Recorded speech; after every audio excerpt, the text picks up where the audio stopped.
The people that have done such a great job at the White House, they have been doing really incredible work during a shutdown. I don't even know if they're supposed to be working, but they wouldn't miss a day. So I just want to thank everybody for that very much. And we're here today to discuss a sweeping, unprecedented, and historically successful operation that my administration has carried out in recent weeks to arrest, prosecute, and permanently remove members of foreign drug cartels from American soil. And the people gathered around this table are the ones that are doing it, and in this room. Some of them sitting a little bit behind. In fact, some of them I'm surprised are not actually at the table. You people should be very insulted by that. But you've done a great job back there. On my first day in office earlier this year, I signed an executive order to officially designate the drug cartels and savage transnational gangs as foreign terrorist organizations. It was my honor to do so. And on that same day, I also signed an order directing the creation of the Homeland Security Task Force to bring together all federal, state, and local partners to achieve the national policy goal of eliminating the cartel presence in America once and for all. And the results are, and it's early, and the results are spectacular. Led by ICE and the FBI, this task force includes the Department of Justice, the Department of War, DHS, the intelligence community, ATF, the DEA, the U.S. Marshals, and the state and local agencies in every part of our country. Other than that, we don't include too many people. That's a hell of a group, isn't it, huh? When you think of it, that's not a group you want against you. Certainly not at one time.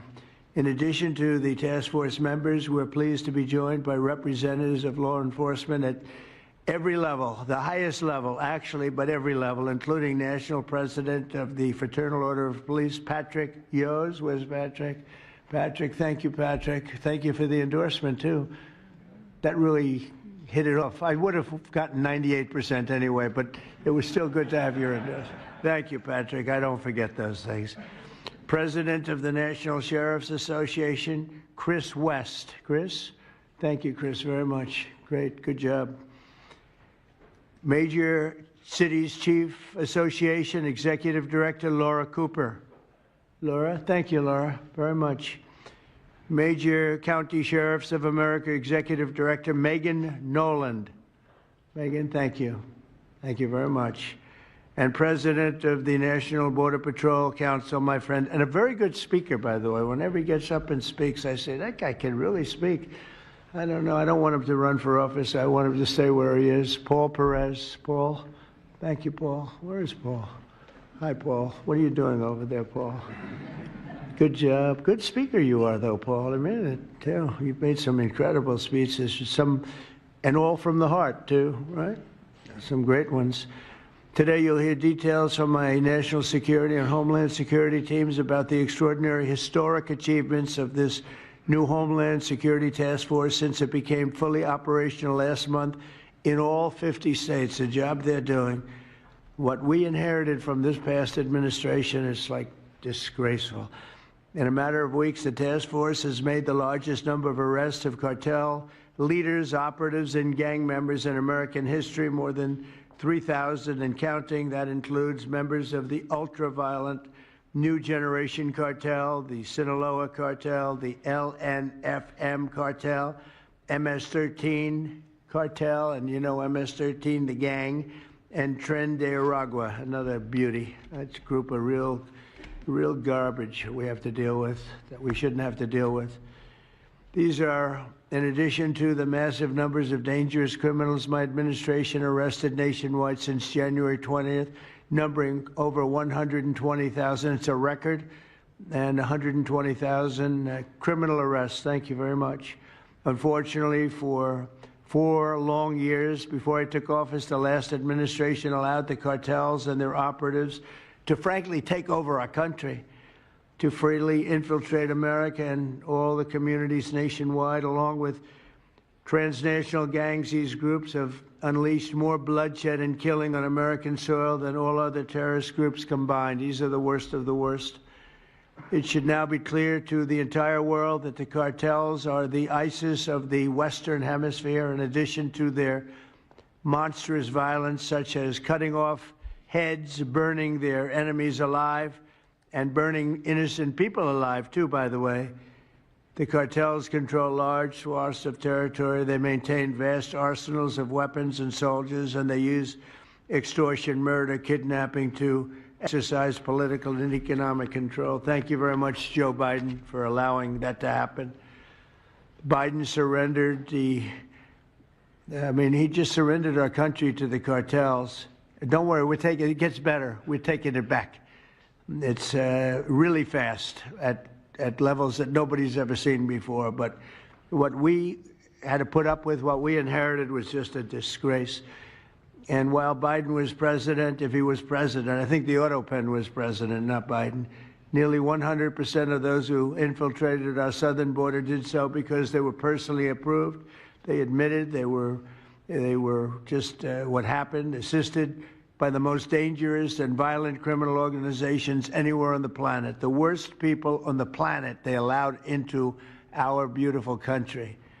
Under the Trump administration, we're finally treating the cartels as the core national security threat that they really are. The cartels are waging war on America, and just as I promised in the campaign, we're waging war on them like they've never seen before. All you have to do is turn on your television and you'll see what's happening to them. Past administrations have tried to mitigate this threat, and our objective is to eliminate it. We're not mitigating, we're eliminating. We're getting them out. The bad ones we're putting in prison. We hate to do that because that means we're stuck with them for 50 years or more. In recent weeks, our Homeland Security Task Force has seized more than 70 tons of deadly narcotics, along with more than 1,000 illegal guns. And that's just recently. This is already the most successful anti-cartel and anti-gang operation in American history, and it's just getting started.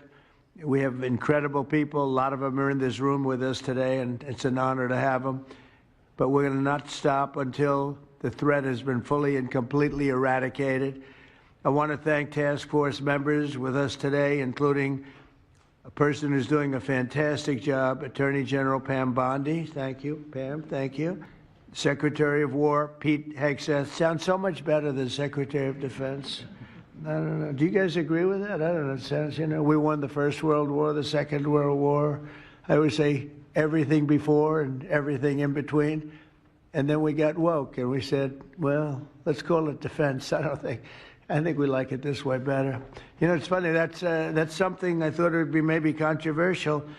And it's only controversial that we changed the name in the first place. It's not controversial at all. It's been unbelievably well accepted, Pete. Hasn't it, right? It's been pretty amazing. I thought it would be controversial. People want to have our country back. People want to do exactly. Do you think the United States should require 100% screening inbound and outbound traffic of our southern border to secure it? Well, Senator, there are ways to manage risk at an acceptable cost to the legitimate flow of travelers across borders. And one example I would give of that is the automated targeting system that Customs and Border Protection uses at airports. Sure. So if I just may, Ambassador, that system exists today, and there's bad stuff coming into America and leaving. Isn't that fair? No system is perfect. That's right, Senator. Would 100% screening of inbound and outbound vehicles at our southern border be better or worse than the environment we have today? Well, when you say 100% screening, looking in every car, screening. So right now it's all random. You all know better than I that it's a very low percentage of passenger vehicles that actually get fully looked at. As a matter of fact, in the Trump administration, Biden administration, it's been clear that most of the fentanyl coming into the United States on the southern border is through passenger vehicles, predominantly driven by young women that are Americans. That means that this system that we've got isn't working. There's bad things coming into the United States. I don't need to get on this now. I just think there's something that we can all work on to require 100% screening. We do it at the airports. There's no reason that we can't use the brightest and best in the world, namely in America, to come up with a system where we don't slow down commerce, but that we move to a heightened security status, again, inbound and outbound traffic in the country. I mean, we can chat about this later, but I think there's something that we might be able to do in that space. My questions in this area, Mr. Billingsley, during your time as Treasury Assistant Secretary for Terrorist Financing, are you aware of anyone that was charged for laundering money for cartels or terrorists? Yes. Are you aware of any of those people charged or convicted? I don't know if I followed through on the ultimate conviction, but there were a lot of charges. Appreciate that. I'll follow up on that as well. Dr. Levitt, same question to you. Are you aware of anyone charged with money laundering for cartels or terrorists during the time that you had various responsibilities? And same question, were any of those charged convicted that you're aware of? Yeah, thanks for the question. There have been many indictments. I don't know the numbers of convictions. Mr. Clifford, you had 25 years looking into bad people doing bad stuff. Some of it included money laundering. Are you familiar of any of the cases that you investigated? Were any of those people charged? And of those people charged, were they convicted for money laundering with cartels and terrorist organizations? Certainly a case we had in Charlotte, North Carolina, where we had a Hezbollah cell that we penetrated and dismantled. The charges were RICO. The charges were material support to terrorism, money laundering, insurance fraud, bank fraud. All were convicted or all pled guilty. This was Hezbollah. I'm unaware of any cartel nexus at that time, sir, but they were convicted.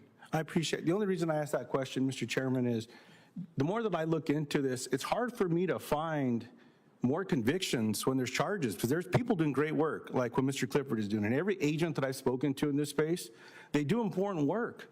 I just don't see people going to jail. And the problem that I see here is as long as a bad person can make a buck doing something bad, I see them as they're going to keep doing it.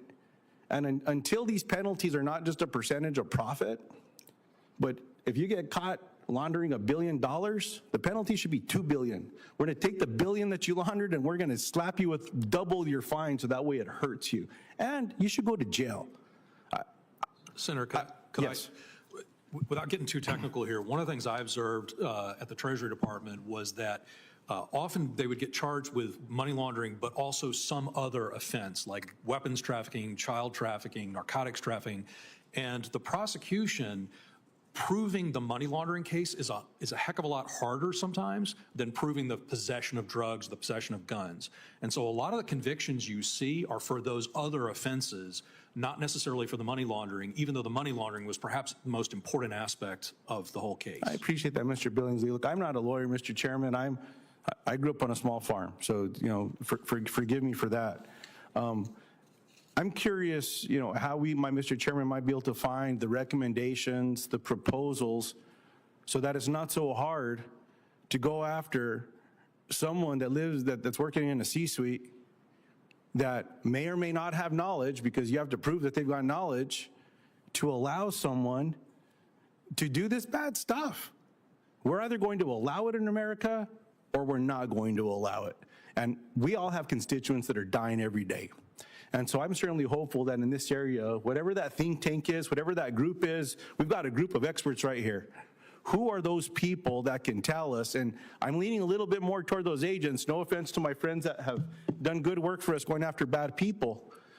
But what is it that's in these cases, in these investigations, that doesn't rise to those people getting put away? So I appreciate it, Mr. Chairman. I value my assignment on this responsibility. I look forward to working with my colleagues so we can keep.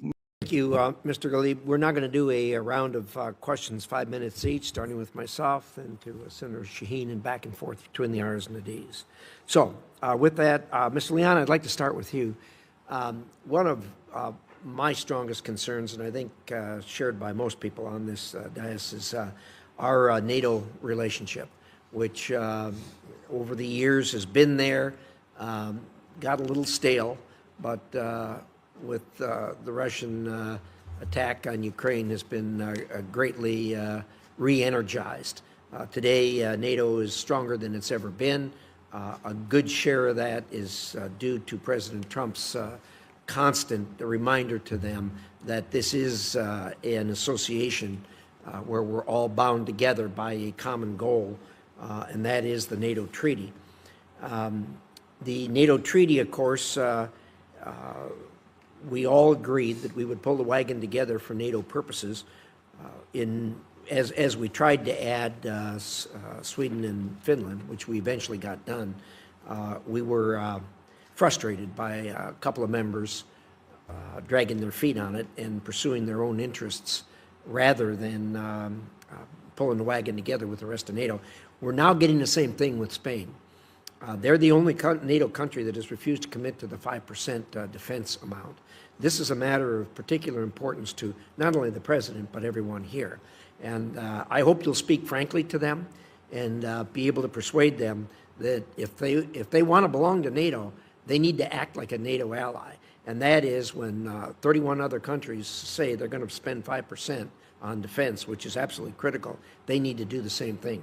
Can you tell me how you might go about that?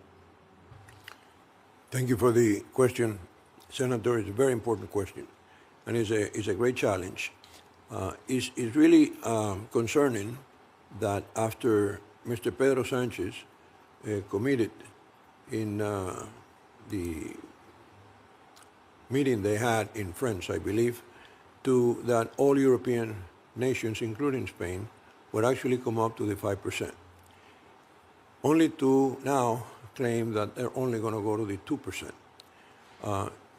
I will work diligently with the government of Spain to make them understand that that's a huge mistake, because they've always been a great partner to the United States for almost for a lifetime. Like they have been a great host to our military for 70 years, and so on. We know the rest of it. But I will work diligently with the government of Spain in order to have it reverse that policy and fulfill the commitment that Spain, through its prime minister, made in France to the 5%. I hope you'll convey to the Spanish what a major problem this is and how great a concern it is for not only the President of the United States, but also for Congress. And I would assume they have a clear understanding of how important the membership in NATO is to themselves. And I hope you'll underscore that, and I hope you carry that message to them for us. Well, thank you. Ms. Namdar, having acted as Assistant Secretary for Consular Affairs in the past, it's good to have you going there because we got some problems going on there, as you know. And backlogs are a real problem, and it is, you don't deal as much with policy, but you do deal with the mechanics, which are just as important as policy to people that are trying to get it done. So I want to underscore a couple things for you. The J-1 visas are incredibly important to a lot of business concerns in the United States. Virtually everywhere, people are having difficulty getting workers, and the J-1 is particularly helpful in certain industries. So I'd like to hear your thoughts on that. Thank you for the question, Senator. I agree with you. Consular Services and Consular Affairs is an extremely important bureau. I think it can be a tool of diplomacy and a tool of policy, depending on who is using it. And I think the Secretary and the President will probably want to do that and make sure that we effectively implement the President's policies through Consular Affairs. I think the J-1 visas and all other visas will be implemented as efficiently as possible. I'm, as you know, not in the Bureau now. I've had experience there, but when and if confirmed, I look forward to looking into that issue for you. Well, we look forward to you getting there and moving, take a strong message to them. We need help, and they're very important to us. The other category is the religious workers visa. They've recategorized that. I don't know if you know this or not. There is great concern around the country because there are a lot of religious workers here in the various religious organizations in America, and their visas are going to expire on January 1 because they haven't been able to get them renewed. Do you know anything about that problem? As you know, I'm not yet confirmed, Senator, but I'm happy to. But are you aware of the problem? I've heard that there is a question about it, but I haven't been tracking it closely, sir. We're going to get in touch with you because it is a serious problem, and it is widespread throughout the United States. And I'm surprised you haven't heard about it because it is of serious concern. So we'll be talking. Sounds great. Dr. Ellison, can someone like stop having cancer, like because we cut them off of health insurance? No. Yeah, can they all of a sudden be healthy? Everything's great. You don't need insulin. You don't need all the, I'm being serious. I think my colleagues are acting like that somehow our residents can stop being sick, can stop needing, or they don't have any special needs or disabilities all of a sudden. They're cured. no one plans to get sick, right, Jonah? I mean, nobody plans to get sick. No one. No. Do you plan your child to get sick? Do you plan on like getting cancer? I want to read to you guys. It's really devastating that I feel like my residents, it makes me actually want to cry, that they're begging me.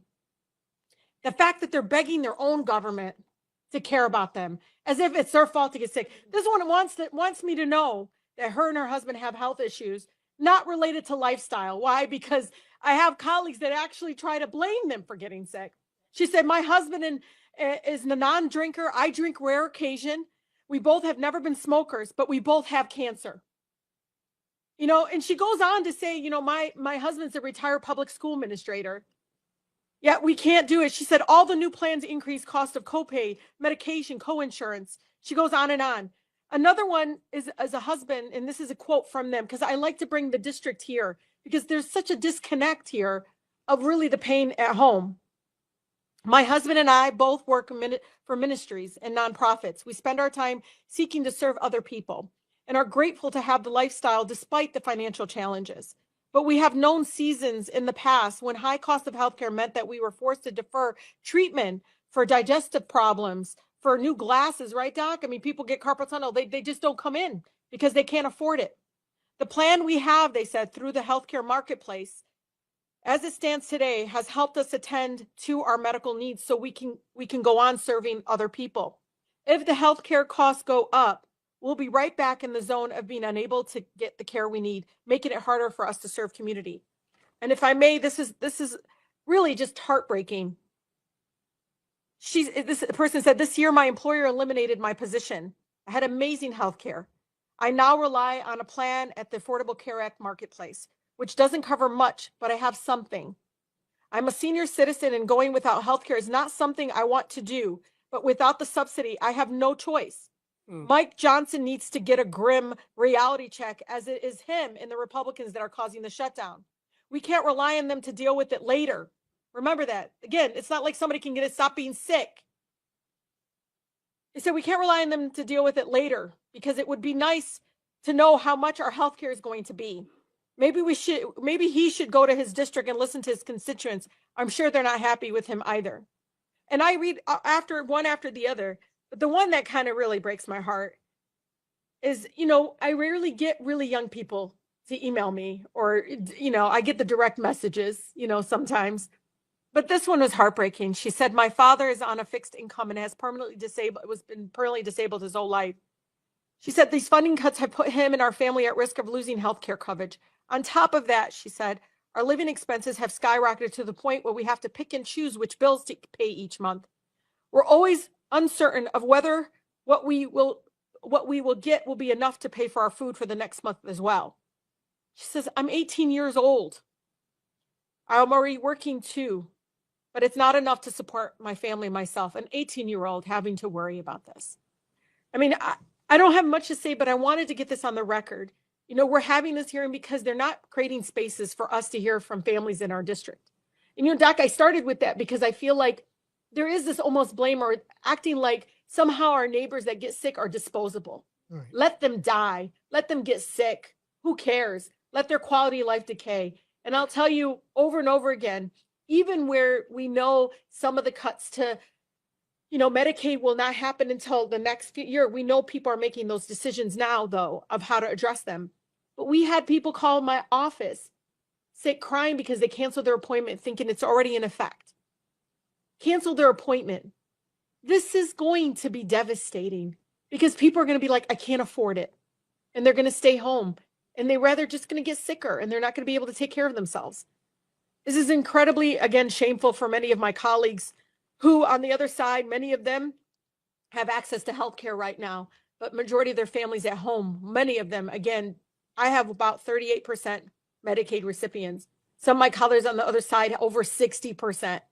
I can't even imagine how their residents must feel.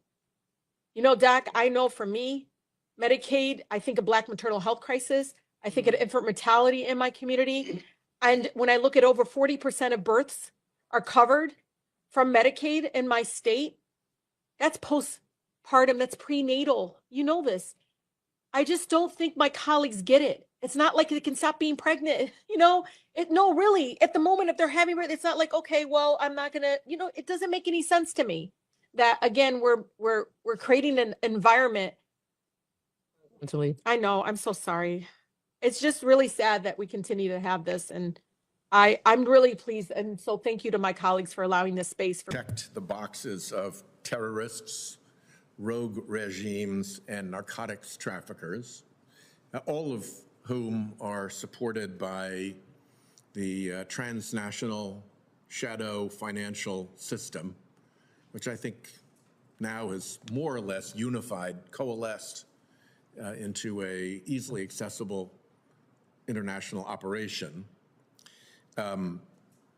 Just if each of you could quickly describe how you believe our present level of effort against that transnational shadow financial system compares to where we should be. 1%, 2%, 200%, we're doing too much. How do you think we are compared to where we should be in battling that, investigating, exposing, and battling that financial system? Start with you, Mr. Levitt, and shoot right across. To be perfectly blunt, for all we're doing, and we're doing a lot, I'd give it a generous 5%. 5%? That sounds about right to me, Senator. About 5? I think it's high. You think 5% is high? Yep. Same, sir. Aye. 5%? Okay, well, that's good to know. We can do 20 times as much. We need to, I'm with you. As my time closes out, I just wanted to flag one issue. I don't know if any of you have spoken to this before, but we're coming up on a Ukraine bill in which I'd like to get attention to a particular problem that the Department of Justice has when it deals with foreign criminals, oligarchs, sanctions violators, and so forth, with respect to asset seizure. And it relates to this shadow financial system in which assets are hidden so that the people who stole them can keep a grip on them from law enforcement. And the perfect example is an oligarch yacht. But it could be a narco trafficker's yacht, run through a lot of the same, Cypriot bank accounts, Cayman Islands shells, Dakota trusts, who knows what. At the moment, under US law, an asset that is seized by federal law enforcement under $500,000, law enforcement can proceed against what lawyers would call as in rem. And I'm sure those of you with law enforcement experience remember doing this. And you see it happening because the case is styled United States versus $40,000 found in trunk of Chevy Chevelle. And there's a public notice of the proceeding against that $40,000, and anybody who wants to claim that $40,000 gets to show up. The Department of Justice did this with botnets. Notice to the world, here's this botnet, we're about to take it down, strip it off the internet. If it's yours, come show up and challenge us. If not, we'll get a court order. And of course, nobody shows up because they'd have left out the back of the courthouse in handcuffs. Right now, we do not have the ability to proceed as United States versus Mega Yacht Esmeralda, I'm making up the name, because we have to go through all the arcane procedures trying to figure out the ownership.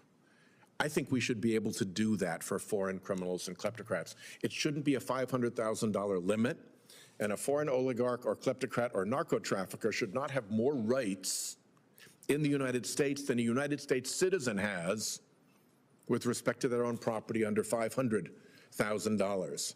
So I will ask you, not now, because I haven't given you a chance to think about this, but in a question for the record, doesn't it make sense to simplify asset seizure in the context of international crime and kleptocracy in a way that matches the way we treat US citizens for asset seizure?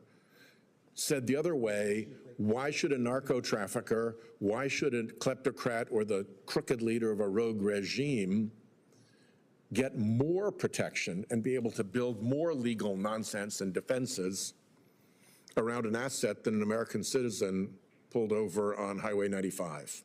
So there's my question for the record, and I want to thank the chairman for, I think, has been a very productive and helpful opening hearing of the this markup today. I want to thank our members and their staffs for working so diligently on these important pieces of legislation.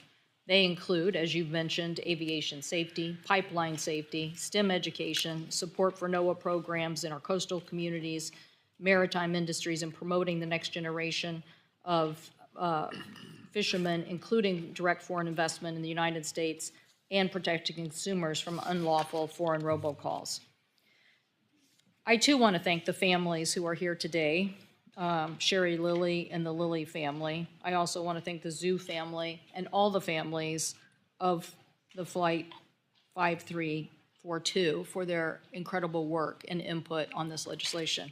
I too want to recognize Chairman Hamady, who just recently completed a series of hearings, and we look forward to your final report on this important recommendations beyond the Rotor Act, and hope that we will, as soon as that report is made public, have hearings on them before this committee. But we are here today, and I'm pleased to have come to a bipartisan agreement with Senator Cruz that identified those issues that NTSB had identified as critical to address in the Reagan National Airport collision that took 67 lives. 67 people died because the military helicopter flew invisible into another aircraft, and pilots lacked the technology to see each other. The bipartisan agreement fixes both problems. First, it closes the ADBS-B out loophole immediately upon the enactment of this legislation. Previous attempts to try to close these loopholes have met with rules that allowed for loopholes. Second, it requires aircraft operators to equip their fleet with ADS-B in technology by 2031, the first ever mandate for this life-saving technologies after 17 years when the NTSB first recommended it. So this committee is accomplishing a great act this morning by saying we are finally mandating this and getting it into law. The agreement also strengthens the FAA Department of Defense coordination, requires comprehensive safety review of all aircraft operations in the DC airspace, as well as all major and mid-size airports across the country. And from the data that we hear from some of the hearings and input, this is something to be concerned about. We need to do more work more quickly. These are the reforms that the families sought, and we know that they will save lives. Next, we turn to the Pipeline Safety Act of 2025 from Chairman Cruz and myself and Senators Peters and Young, and I thank them all for their work on this. The bill reauthorizes the Pipeline Safety Program through September 2030. This bill includes important measures to ensure that safety of our energy infrastructure, including 46,000 miles of pipeline in my state, the state of Washington.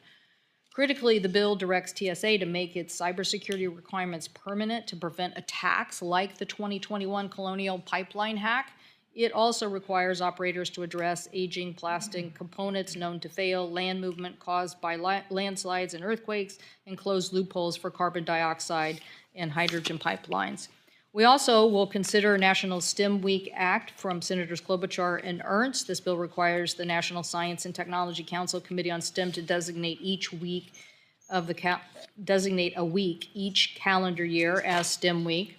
And given how much the administration has cut science funding across the board, I'm glad to see a bipartisan effort to focus on STEM and promoting these tools. The chairman mentioned the Integrated Ocean Observation System Reauthorization Act by myself and Senator Wicker, Senator Sullivan, Blunt, Rochester, and Baldwin, and I want to thank Senator Wicker again for working on this in the original bill and for the 5-year reauthorization. Important NOAA buoy system information to give us high-quality ocean and coastal Great Lakes data that weather forecasters, fishermen, maritime transportation system users, and other ocean users depend on for their safety and their economic success. The Digital Coastal Act from Senators Baldwin and Sullivan reauthorizes the Digital Coastal Program. The Digital Coastal data set consists of contributions from hundreds of organizations, federal and state agencies to assist communities in responding to emergencies. And when you have very remote parts of the of a coastline like we do in the state of Washington, having those groups have access to that information. I literally know a story of an accident where a sailor fell off a boat in Puget Sound. He and his brother were coming back from BC and trying to get back to Olympia and fell off. And the Coast Guard was trying to search for them, but because this information was accessible, a guy on Bainbridge Island calculated and said, this is where he is, and they literally were able to rescue the individual. So all this data really is important. Next, we consider the Young Fishermen's Development Extension Act by Senator Sullivan, Wicker, and Markey. The NOAA's Young Fishermen Development Grant Programs provides training and outreach to young fishermen by awarding competitive matching grants.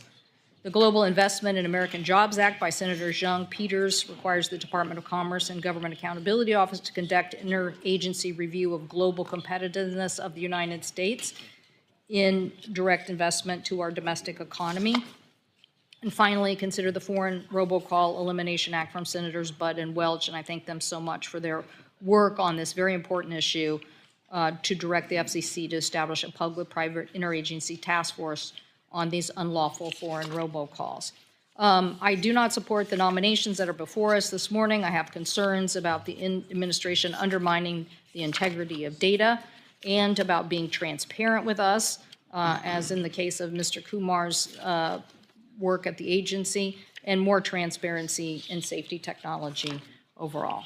So thank you, Mr. Chairman, and thanks for working collaboratively on these important.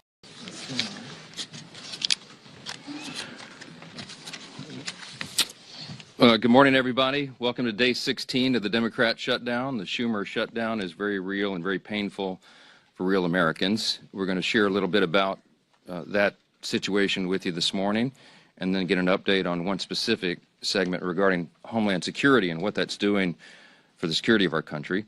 If you're keeping count, 9 times now, 9 times the Senate Democrats have voted to keep the government closed. All the House Democrats except one voted September 19th to shut it down. So this is 10 total times now that Democrats in Congress have voted to close the government. And we know what that means for real people. We know what it means for our troops and our Border Patrol agents and TSA agents and air traffic controllers and everybody who relies upon services around the country. It's very real. And so today marks yet another day of American families feeling the very real personal and economic strain of this reckless decision that our Democrat colleagues keep making. They want the United States government to remain closed, and they seem not to care about the pain that it's causing. They have offered no plan. They have offered no strategy. They have offered no common sense path forward for ending this situation. And so many of you have asked all of us, how will it end? We have no idea. It's up to the Democrats, and they have to decide it. And judging by their outrageous behavior, the Democrats appear perfectly happy to keep the political theater going while real people suffer. And that's why House Republicans made the responsible decision for our members to spend this week in their districts working for the people. They're helping their constituents. They're helping the American people navigate the mess that the Democrats have created. Staying back to work with our constituents was a decision that we made very thoughtfully, and we made collectively as a group, House Republicans. We have so much of that work to do. That's not some talking point. It's not some strategic tactic. We made that decision out of urgent necessity.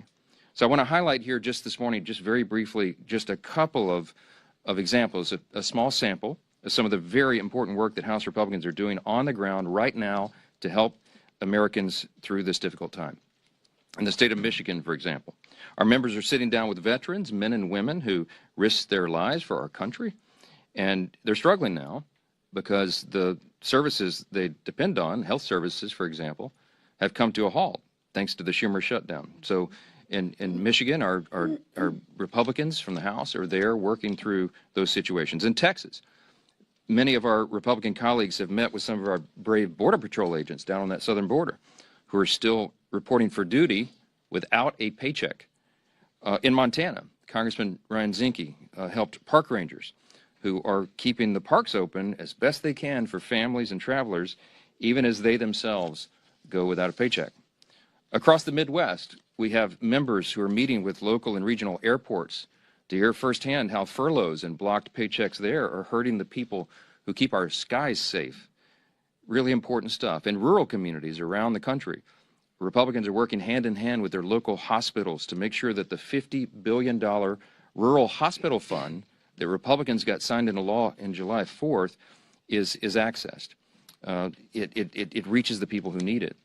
And they're doing that work while the Democrats are demanding to kill that essential fund that is in their counterproposal for the CR, one of the many outrageous things they've claimed they want to do. And everywhere across America right now, we're helping small business owners and farmers and ranchers and service coordinators navigate frozen loans and delayed emergency funds and growing uncertainty about how to keep serving their communities. So all across the country, Republicans are dealing with the very real and painful consequences facing real Americans. Now, that's happening on the Republican side. And what's happening on the Democrat side? You can see it for yourself. Compare what I just told you with what they're doing. Look at their own behavior. Look at their actions. Don't listen to the words that people are saying. Look at what they're doing. Chuck Schumer and Democrats over the last 10 days, here's a small sample of their activity, okay? We've seen performative stunts and TikToks and photo shoots across every inch of this Capitol. We've seen Democrats actually toast themselves on the balcony of the DCCC last night, while their colleagues voted in the Senate to keep the government closed for the 10th time. We've seen not one but two failed publicity stunts right outside my own office, the latest of which ended in a congresswoman storming the entrance and berating a Capitol police officer who, by the way, is protecting her without pay. And last night, we even saw, I didn't see it, many of you saw it, CNN host the first socialist town hall where Bernie Sanders and AOC said the quiet parts out loud. They don't know what they want to end the shutdown. They couldn't provide a single viable solution for the mess that they themselves have gleefully created. And by the way, those are the real leaders of the Democrat Party. We all know it, AOC and Bernie. Good luck with that. And amid all that, Chuck Schumer is actually bragging that every day gets better for his party. As you know, that is his words, not ours. All this would be laughable if it didn't come at the cost of American families, and it really is deadly serious. If it were up to Republicans alone, we would not be in this mess. We'd be up here negotiating and debating openly and transparently on the issues impacting Americans' lives. But as I've said repeatedly, Democrats slammed the brakes on legislative business when they decided to shut down the government for their partisan political purposes. The progress we made on appropriations and the conversations that were underway on the COVID-era Obamacare subsidies and all those issues, all that sits at a standstill until Democrats reopen the government. As soon as 5 Senate Democrats come to their senses and break ranks and turn the lights back on, House Republicans are anxious to get back to legislative session and to pick up our unfinished business. We have a lot yet to do. Until then, I'll continue to share the facts from this podium every morning to try to get this message directly to the American people. Republicans will continue serving on the job in our communities on behalf of the American people that we represent. I'm going to conclude this morning by saying this again. There's an incredible contrast right now between the two parties that could not be more clear. As we say here every day, this is not your grandfather's Democratic Party. It truly has become the far left, Marxist left, that are running that whole operation. And it has real effects on real people. And I just want you to, I'll highlight again the split screen of what we're seeing. In America right now, there are two diametrically opposed visions for the country, and you should look at the actions of elected officials and not their words. And what are the actions? President Trump and Republicans are delivering for the American people. We have cut their taxes. We are removing red tape and regulations to get the economy humming again. We have ended the border crisis, virtually 0 crossings in the last 4 months under President Trump. We are ending the crime crisis around America, taking heroic measures to make sure that happens. We're cutting fraud, waste, and abuse out of government and making government more efficient and effective for the people. And right now, President Trump is resolving international conflicts, restoring peace through strength around the globe. That's just a small sampling of what's been done by Republicans in the last 9 months. And what have Democrats done the last 9 months? On the split screen, look at the other side. They've shut down the government. I mean, I don't know what else to say. Put all the gimmicks and the talking points aside and look at the indisputable facts and evidence of what is happening right here. There could not be a stronger contrast between the two parties. And I don't know how more simply we can say that. With all that, I'm really happy to introduce our good friend from New York. Chairman Andrew Garbarino is the chair of our House Committee on Homeland Security, and he's here with us this morning to tell us a little bit more about the grave consequences of the Democrat shutdown on America's national security. It could not be more serious than it is right now. Andrew, go ahead. Thank you, Speaker. Sure. Thank you, Speaker, and Leader Scalise and Chairman McClain. Thank you all for being here today. The Senate Democrats' decision to shut down this government for cheap political points lacks any common sense and is undermining the Department of Homeland Security's core mission, as well as the people tasked with upholding it. Nearly 95% of DHS's workforce is considered essential, and that's rightfully so. But that means they're at work right now and they're not getting paid. More than 63,000 CBP personnel, including U.S. Border Patrol, are continuing their steadfast commitment to securing our borders. More than 61,000 TSA personnel are continuing their mission to protect the traveling public and keep the skies safe. More than 8,000 Secret Service personnel are still carrying out their no-fail mission to safeguard our nation's leaders. More than 49,000 U.S. Coast Guard personnel are serving to protect our maritime borders. I'm grateful that President Trump and Secretary Noem are taking steps to ensure that the Coast Guard personnel are getting paid, just like our military during the shutdown. And I appreciate the department's continued work to support frontline law enforcement officers. I think, though, it's also very vital that we ensure that TSA security officers are compensated as well. Just because the government shut down doesn't mean people aren't still flying. We owe all these men and women at DHS a debt of gratitude for their continued service. But the shutdown is not just about personnel. It's undercutting our Homeland Security posture. A lapse in government funding prevents DHS from moving forward with critical new investments that enable us to stay ahead of rapidly evolving threats. New contracts are put on hold, and proactive engagements with security partners are postponed. Shutdowns also disrupt the disbursement of vital grants from the Homeland Security Department to our state and local law enforcement partners. This undermines preparedness efforts and makes our communities less safe. Voting against the CR also, the Democrats have allowed crucial DHS authorities to expire. One of those is the Cybersecurity Information Sharing Act of 2015. Without that, 90% of our critical infrastructure is owned by private companies. They can't communicate with us right now. They can't tell us when there's a cyber attack because this lapsed. Every second we go without the ability for them to share that information makes us less safe. They've also the counter drone authority has also lapsed. That was in the CR. Without this in place, agencies may not be able to swiftly take down malicious drones before they threaten U.S. airspace. There are dozens more. In short, this shutdown is making our country less safe. And I implore Senate Democrats to do the right thing and reopen the government now. With that, I would like to bring up Leader Scalise. Thank you. Well, you just heard a very stark, grim reality from Chairman Garbarino of what Chuck Schumer's shutdown is doing to our nation's ability to protect the homeland. The Department of Homeland Security is one of the most critical in terms of our ability to keep Americans safe here at home. And they're doing incredible work. And, you know, fortunately, like Chairman Garbarino said, 95% of the employees are deemed essential, but they're on the job not getting paid. But beyond that, he also pointed out grants are not going out. The sharing of information on things like cybersecurity is not happening. These are real devastating consequences of Chuck Schumer's shutdown. And nobody on the Democrat side can still articulate the reason why they're doing it beyond the obvious. And the obvious reason is Chuck Schumer being scared for his political future. Scared from who? From AOC. And last night, as the Speaker mentioned, we saw two of the Democrat Party leaders, Bernie Sanders and AOC, at a forum, town hall, whatever you want to call it, on CNN. And they were laughing, they were guffawing like it's some kind of game. In fact, when AOC was pressed to say, what is it that y'all are shutting the government down over? She couldn't even give an articulate answer. This is what she said, quote, "I think we need to see ink on paper. I think we need to see legislation. And I think we need to see these things passed on the floor of the House and Senate and signed by the president." Can anybody tell me what she's talking about?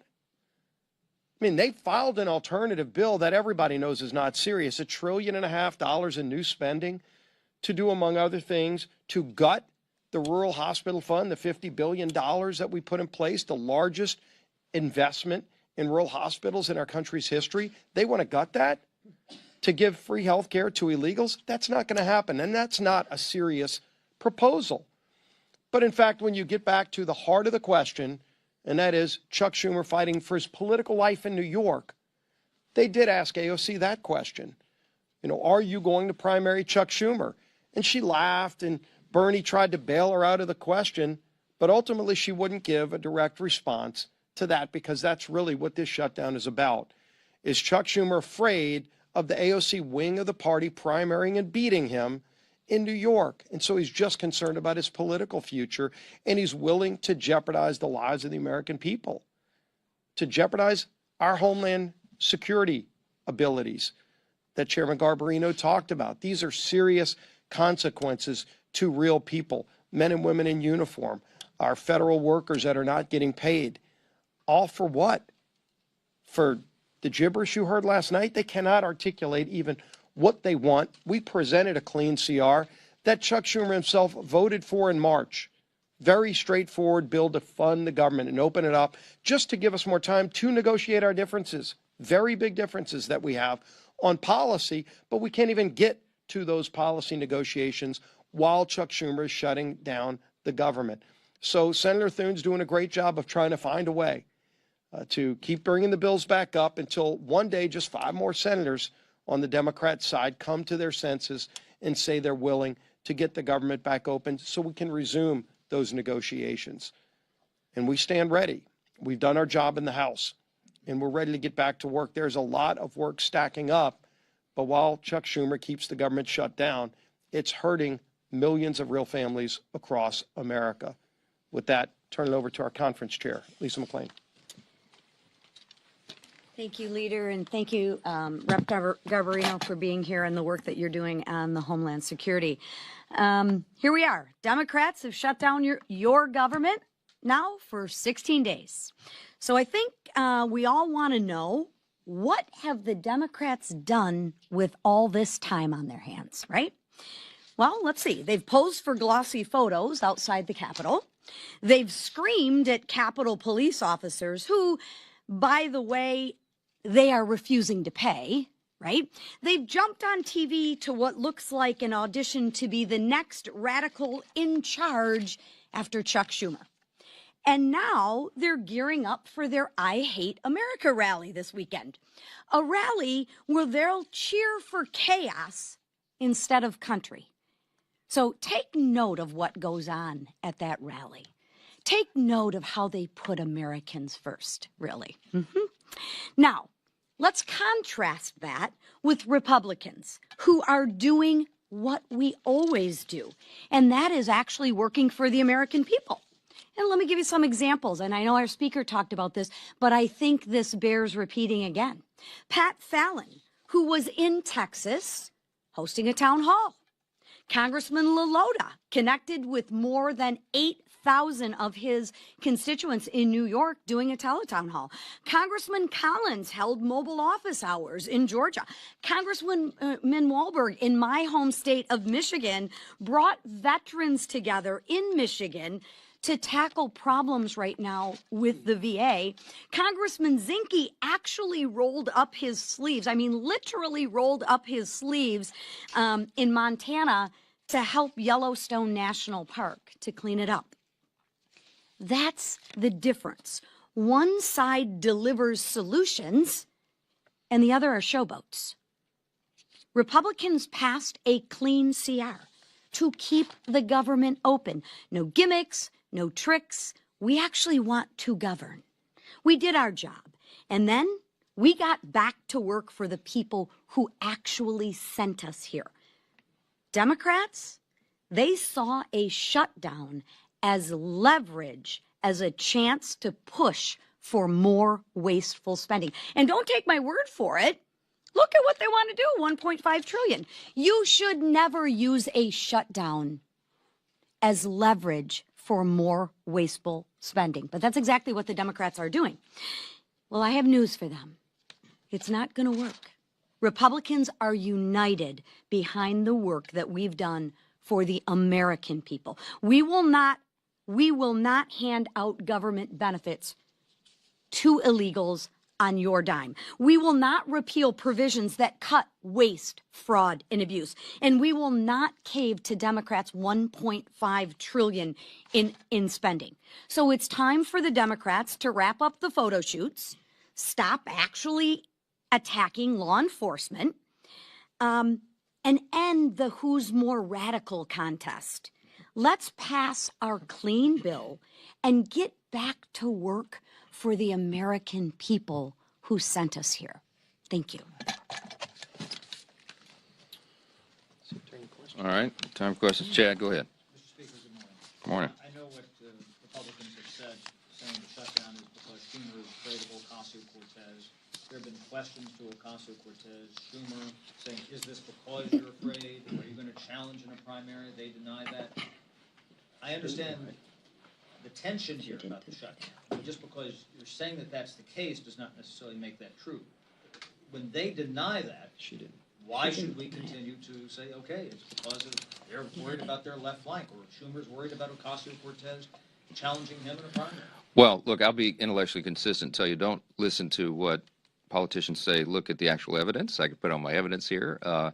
First, Exhibit A is what AOC actually said last night. She did not disclaim that she was running against Schumer, and there's a lot to talk about that. You don't have to take my word for it. Most of you have written about that. But then also look at the evidence. Exhibit B would be what happened in March. And when we began all this, and I think at the first or second day of the shutdown, I brought you a magazine cover that I had on a big stack on my desk, the Washington Examiner, and it was a cartoon depiction of Chuck Schumer leaving the Senate with a box with all his belongings as if he'd been fired, and he had this shameful look on his face. And all the House Democrats were drawn behind him, screaming at him, holding up signs saying he was a traitor, etc. And that's the abuse he took from the far left corners of the base after he did the right and responsible thing, by his own words, not mine, the right and responsible thing to pass the continuing resolution in March. We have the identical product on the table today. What has changed? Don't take our word for it. Just go look. The only explanation for this is that Chuck Schumer does not want to face the heat and the scrutiny and the abuse that he took in March for doing the right, responsible thing by the far left voices in his party. When Bernie and AOC get the full stage for a CNN, the first socialist town hall, I hope they're proud of themselves. They are the voices of the party. I mean, they are. Look, Mamdani is on path, shockingly, sadly, frighteningly, to become the elected mayor of the largest city in America, the once cradle of capitalism. There is a Marxist rise in the Democratic Party. And the old guard, and I'm saying old guard, Chuck Schumer's been here for 44 years, okay? He is not the flavor of the month. And he knows that he's going to get a challenge. If it's not AOC, it'll be another disciple of Mamdani or somebody like that. They all know that.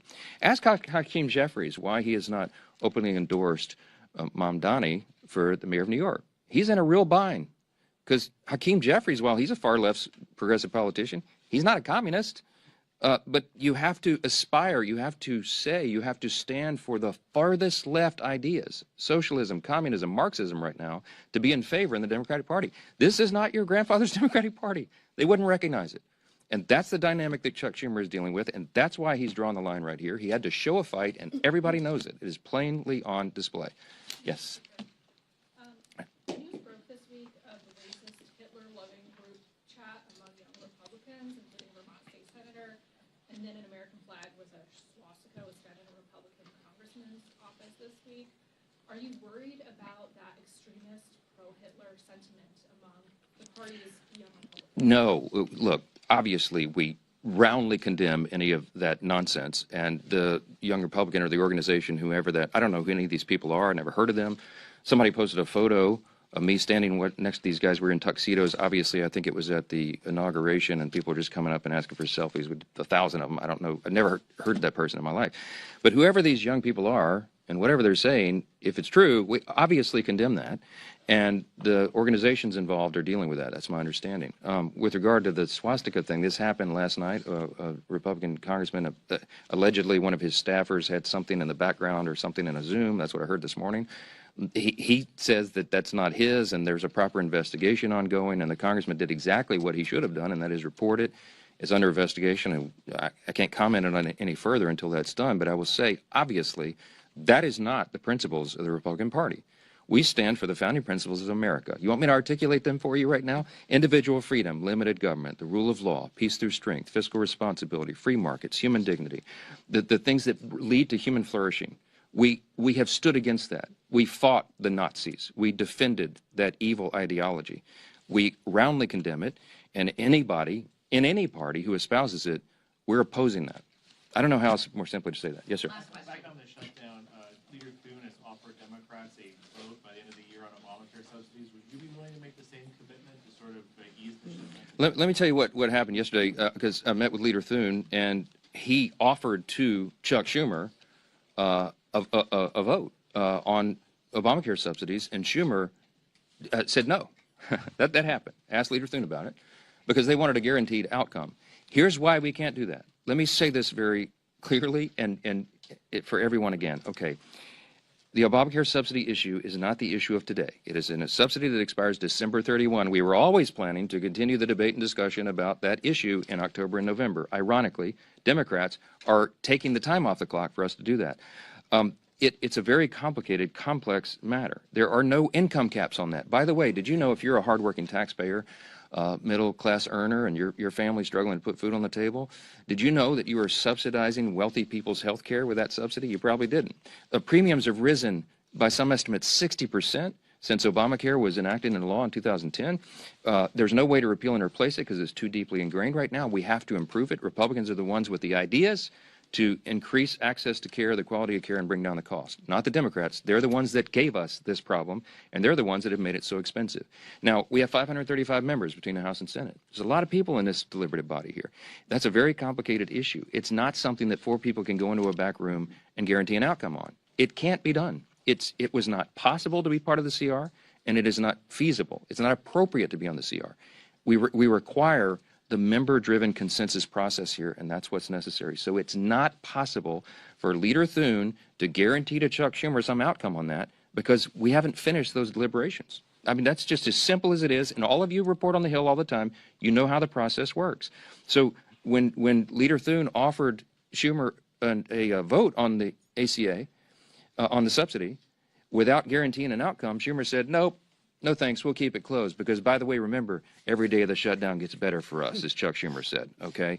It's not getting better for the American people. Thank you. No, I didn't say that. I did not say that, Reed. I said none of us can guarantee an outcome on that. I have said consistently all along, this is part of the deliberative process. We're going to debate and discuss that. And there are debates and discussions going on our side of the aisle and on theirs. But to get everybody together and build that consensus is not possible until we get the government operating again and we stop holding. I get very upset about that. We stop holding the American people hostage for these ridiculous political games. People see what's going on here. We should not have Border Patrol agents not paid right now because Chuck Schumer wants to pay political games to cover his tail. I don't know how much more simply to say that, and every single one of you know that's exactly what's going on. I don't like being Mad Mike. I want to be Happy Mike. I want to be the happy warrior, but I am so upset about this. God bless America. We're done. Thank you. And quality of health care in rural America is a constant responsibility of most senators because every senator, even if you come from a high population state, you still have a lot of rural areas. So one of the things that I've been interested in is keeping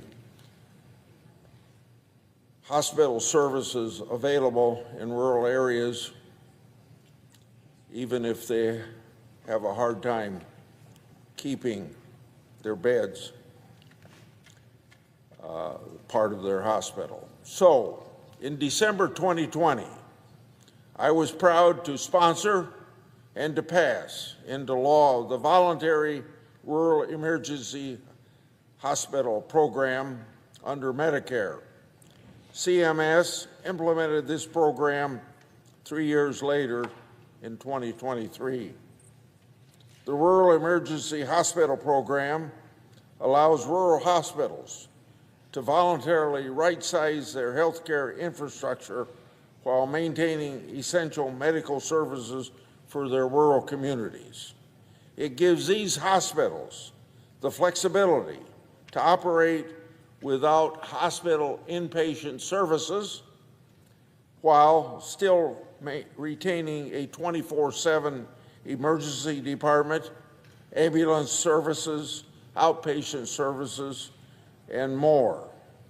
To date, 42 rural hospitals in 17 states have transitioned to a rural emergency hospital model and hence are still operating. Some states are still working to establish the necessary hospital licensing flexibility so that they can participate in this program. Rural emergency hospitals have been beneficial for many rural communities, and I want to give you 3 examples. In Friend, Nebraska, going to rural emergency hospital model has, quote, meant a lifeline, end of quote, for that community. In Union Springs, Alabama, the rural emergency hospital model has allowed their hospitals to, quote, remain open instead of leaving a void in the community, end of quote. In Scotland's South Dakota, their rural emergency hospital will, quote, enhance local health services. I will submit a longer list of examples of how rural emergency hospitals have benefited rural communities to date. I look forward to more rural hospitals converting in the near future. Given it's been 5 years since the program became law, I would like to better understand the challenges of rural hospitals and communities face when considering rural emergency hospital programs. So I'm pursuing getting that information because I am committed to ensuring the rural emergency hospital remains a viable tool for rural hospitals and their communities. I recently sent letters to existing rural emergency hospital CEOs and other rural health care leaders to get this information. I look forward to their feedback and continuing to strengthen rural health care, and I will keep my constituents in Iowa and my Senate colleagues so informed. I yield. Made that last statement. I have Representative David Min. On my mic here. Thank you, Madam Chair, for holding this hearing. I want to thank the witnesses for your very powerful stories, which I think really are emblematic of the stories that people are starting to realize around the country that are going to be their stories. And I'm a freshman. I just got elected last year. This is my first year in Congress, and I've watched over the last 9-10 months as the other side has rammed through extreme legislation, including the misleadingly named One Big Beautiful Bill, which had nearly $1 trillion in cuts to Medicaid. And that is going to happen in 2027. Millions of people will lose their health care because of that. And the rest of us will see much higher premiums. And I think what the Republicans did not realize when they passed that bill is that a lot of those impacts are going to start taking place immediately as insurers, providers, and others start to budget out and think through what this means for them. So, I've heard stories already of pretty massive increases. I think we're expecting something like a 50% increase in our premiums, and we're a pretty healthy family. I have a constituent in my district who's got a lot of chronic illnesses in her family. Their copays have already doubled, and their medications have tripled in cost. And so I guess first just wanted to ask you, Ms. Holcomb and Ms. Freese, the ACA is estimated to increase costs by something like 75% on average. We've heard stories, including from you, about how this might increase much more, 600 to maybe 2,000, 3,000 in some cases. What does that mean in a practical perspective if you or your friends or neighbors or loved ones have to face thousands of dollars in increased premiums each month? For Ms. Freese and Ms. Holcomb. Let's start with you, Ms. Holcomb. I believe it's not just my family that is in this position. I think it's going to take a wear and tear on the psyche of many families across America. I think that we're already scared and fearful as it is. And with us all experiencing the lack of proper medical care because we can't afford it, I think that will snowball into something that won't be healthy for us. And there's certainly families not as well positioned as the two of you that might just lose access to care. Absolutely. And You know, Ms. Freese?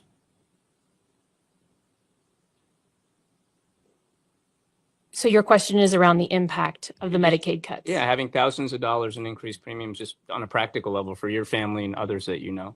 So to clarify for me, my family is not on the exchange. Okay. So Medicaid is the primary impact to us. And the impact there is around my son's group home, around health insurance premiums, around access to doctors and access to medication, and all of that would be financially devastating.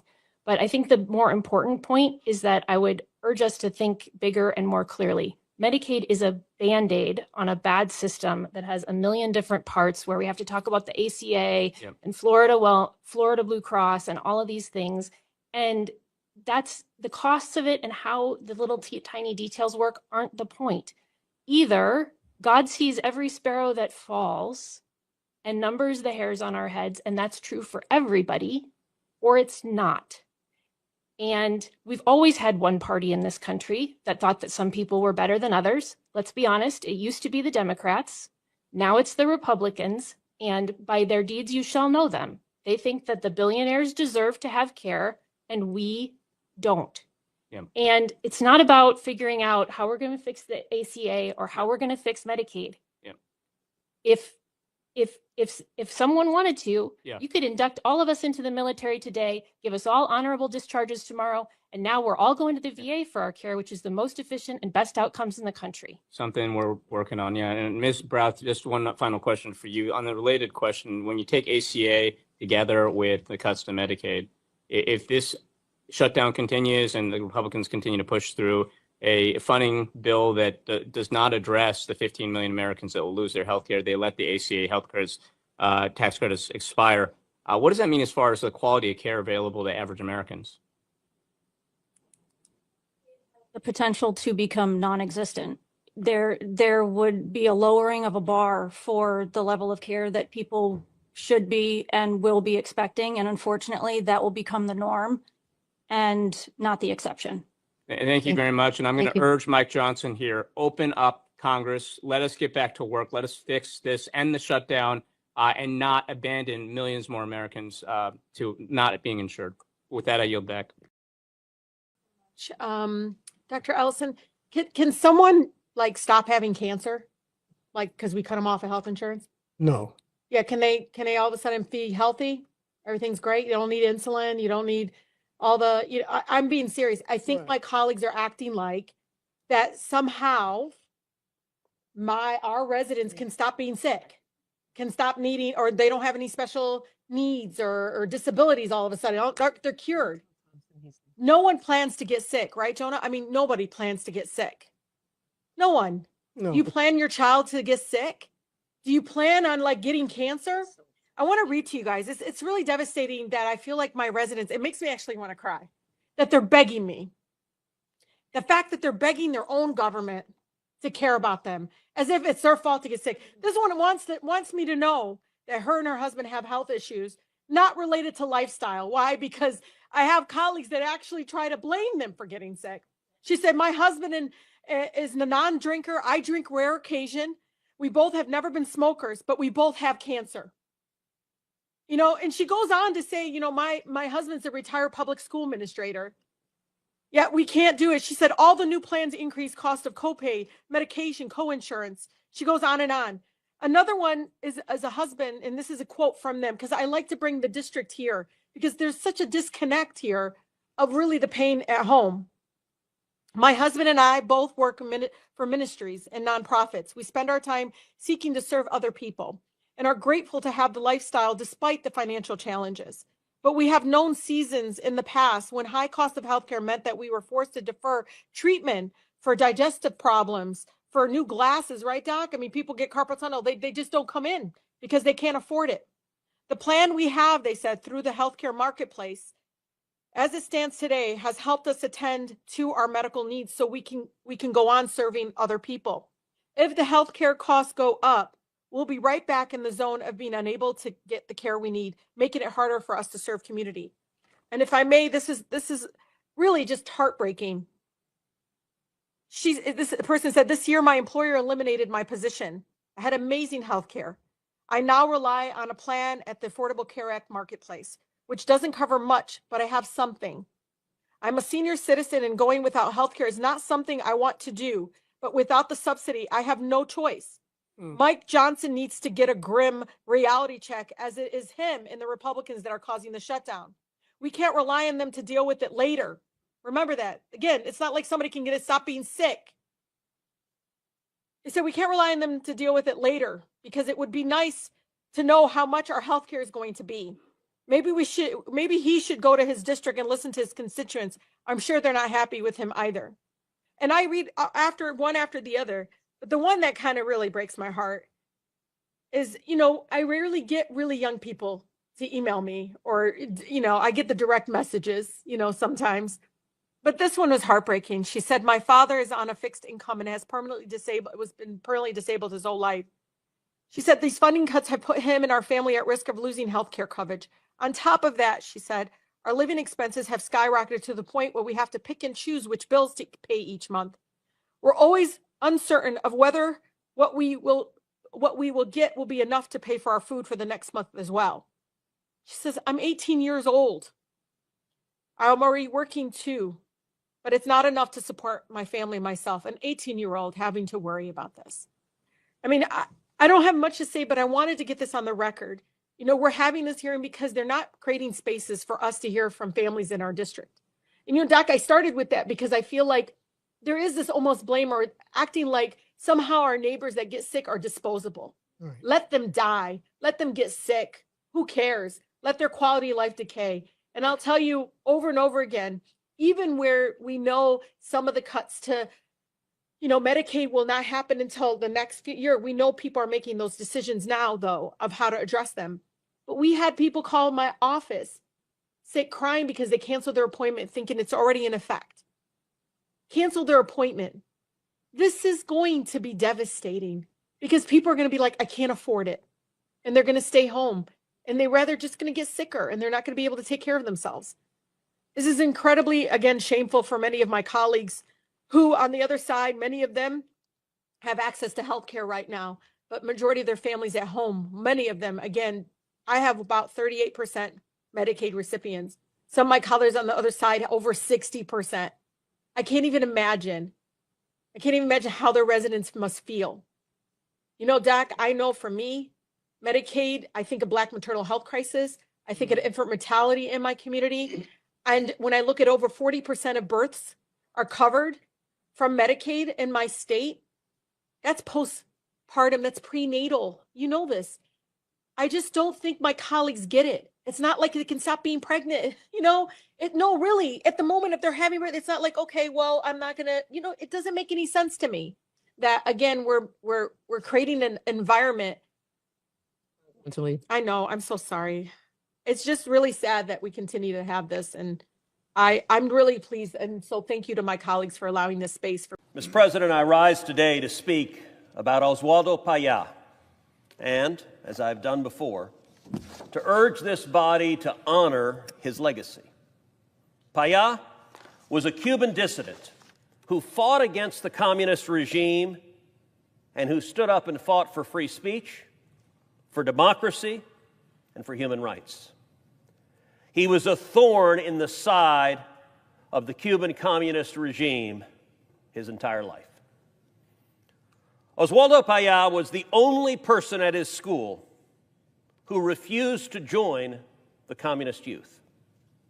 Later, at the age of 35, he founded the Christian Liberation Movement, which called for nonviolent disobedience against the rule of the Cuban Communist Party. He then founded the Varela Project, which sought a referendum on Cuba's communist system. Throughout, he fought for democratic governance, religious liberty, freedom of expression, and the freedom to start businesses. For over 3 decades, Payá put pressure on the communist regime to free its political prisoners, to allow for genuine elections, and to uphold basic human rights. In retaliation, the regime harassed him. They arrested him repeatedly. And ultimately, in 2012, they killed him. But in life and in death, they never succeeded in silencing his message. Growing up, I heard countless stories from my father about life in Cuba. And they instilled in me from a very young age the desire to fight for change, to fight for truth, to fight for freedom. The yearning for liberty and the courage to fight for it is universal and deeply felt in every Cuban heart. Mr. President, since 2015, in every Congress, I have introduced legislation to rename the street outside the Cuban embassy Oswaldo Payá Way. This body has passed it before, rightly, unanimously. Oswaldo's legacy matters deeply to Cuba and to the United States. And it matters to his family, with whom I have worked closely on this resolution. Over the years, I've met many times with his daughter, Rosa Maria Payá. And Rosa Maria is herself a formidable and courageous dissident and warrior for human rights. Renaming the street in front of the Cuban embassy would help preserve that legacy. During the Cold War, President Reagan renamed the street in front of the Soviet embassy Sakharov Plaza, after the famed human rights dissident in the Soviet Union. It was part of a broader strategy to shine a light on the abuses of the evil empire. My strategy here is the same. Some might think a street name is not that big a deal. Well, it is. Anyone who wants to write to the Cuban embassy will have to write Oswaldo Payá's name. Anyone who wants to go there has to look up the address and see his name. The operatives of the Cuban regime will have to say or write his name. Saying his name has power. In just a moment, I will propound a unanimous consent request to take up and pass the Oswaldo Payá Way resolution. And I want to point out this is bipartisan legislation. Indeed, I am joined by Senator Dermond, the Democrat whip, in this legislation. In a previous Senate, this passed the Senate 100-0. That means every Republican voted for it and every Democrat voted for it. I am hopeful this Congress can demonstrate the same unity and the same resolve to stand up in support of democracy and in support of human rights. Right now, we will find out if that's the case. Mr. President, I ask unanimous consent that the Committee on Homeland Security and Governmental Affairs be discharged from further consideration of S-218 and the Senate proceed to its immediate consideration. I further ask that the bill be considered read a third time and passed, and that the motion to reconsider be considered made and laid upon the table. Is there an objection? Mr. President, Senator from New Jersey, reserving the right to object. I stand in agreement with my colleague.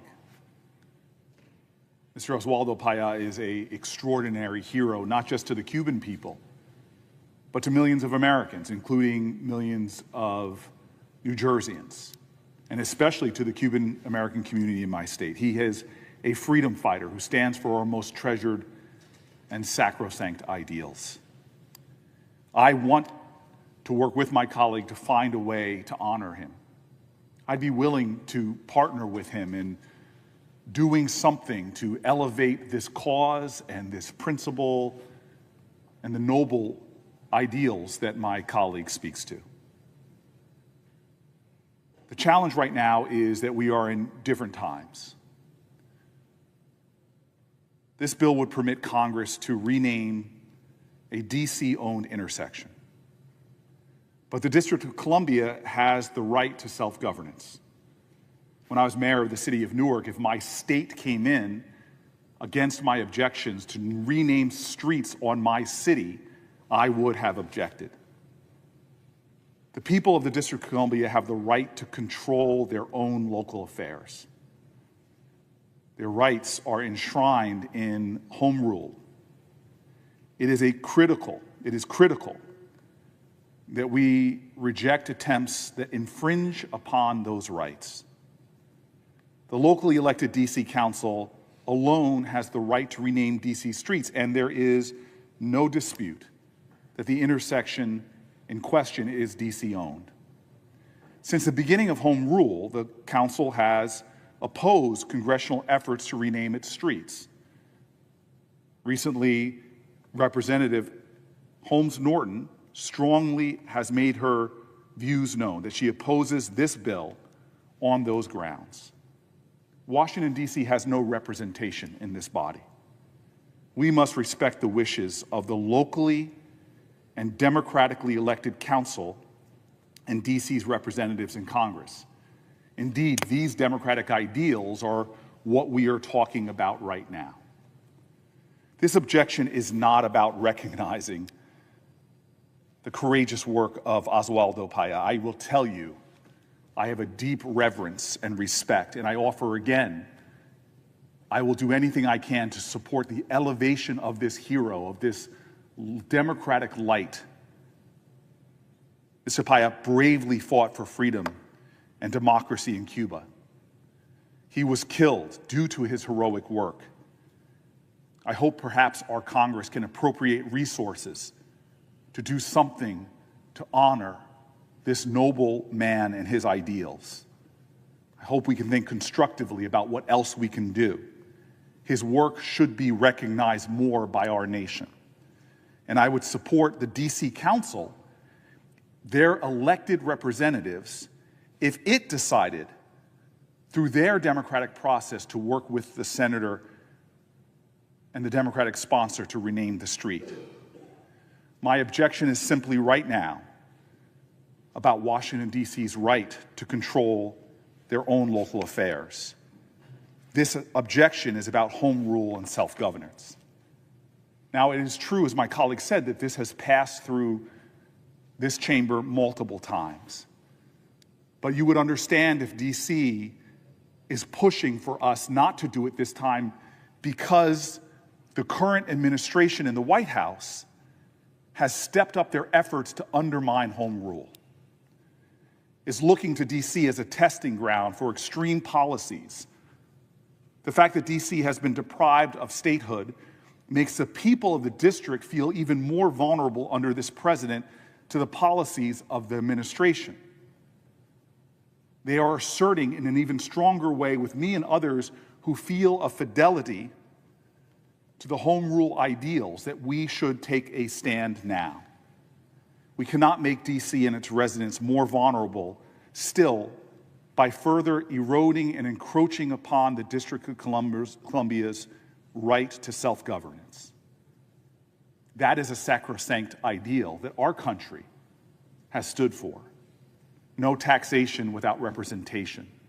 The ability to elect your governing officials and entrust upon them to make decisions for your community.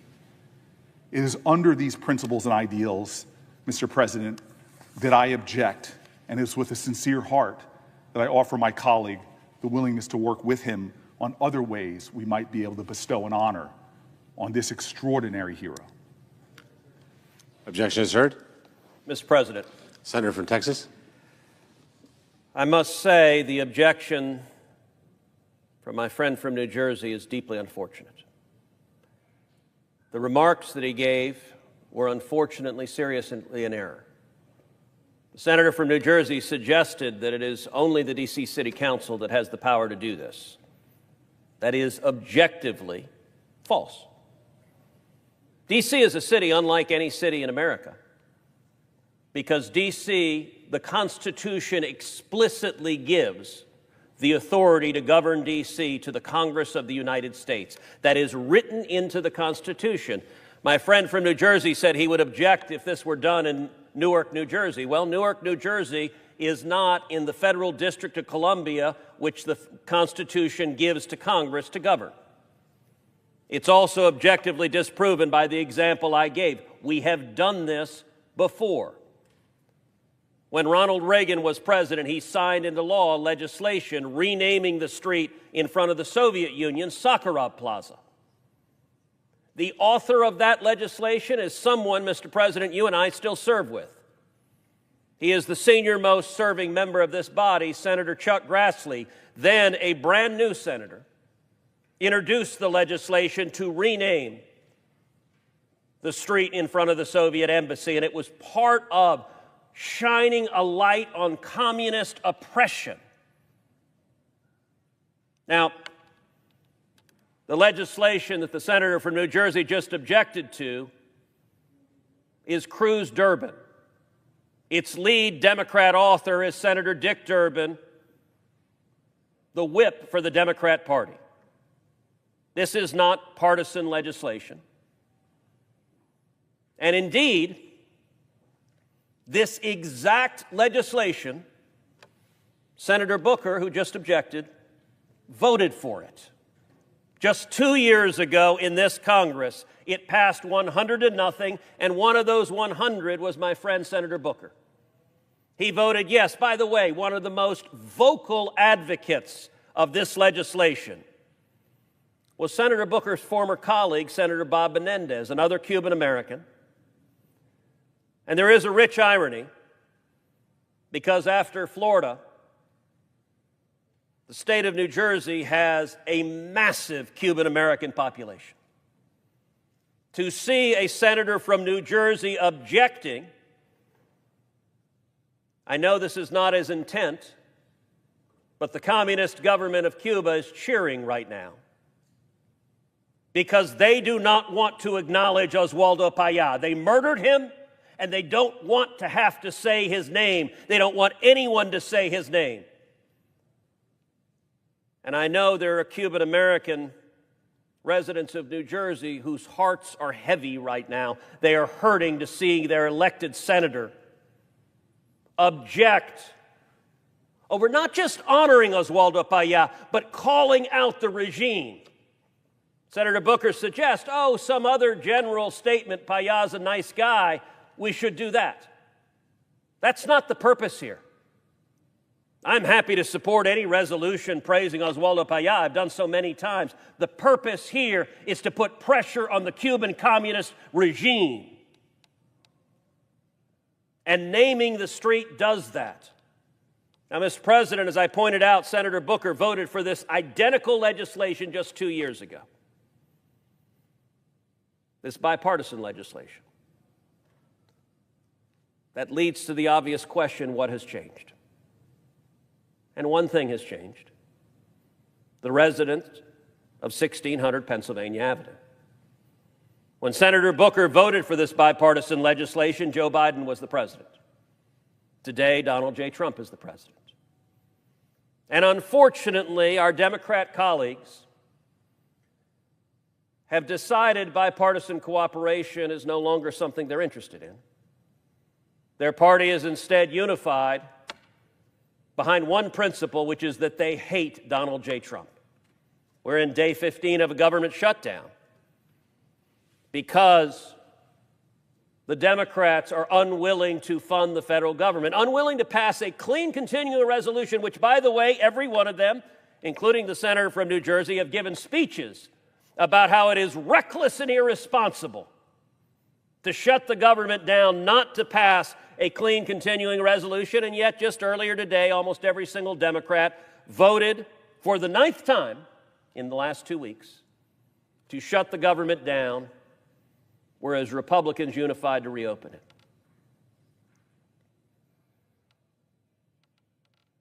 This weekend, there will be a rally in D.C. of left-wing radicals, the so-called No Kings rally. Many, if not most of us, on the Republican side of the chamber believe the reason the government is still shut down is because Democrat senators are terrified for that rally to occur and those left-wing radicals to see that the government is open, because they have to demonstrate they hate President Trump. Just this week, President Trump announced an historic Middle East peace deal.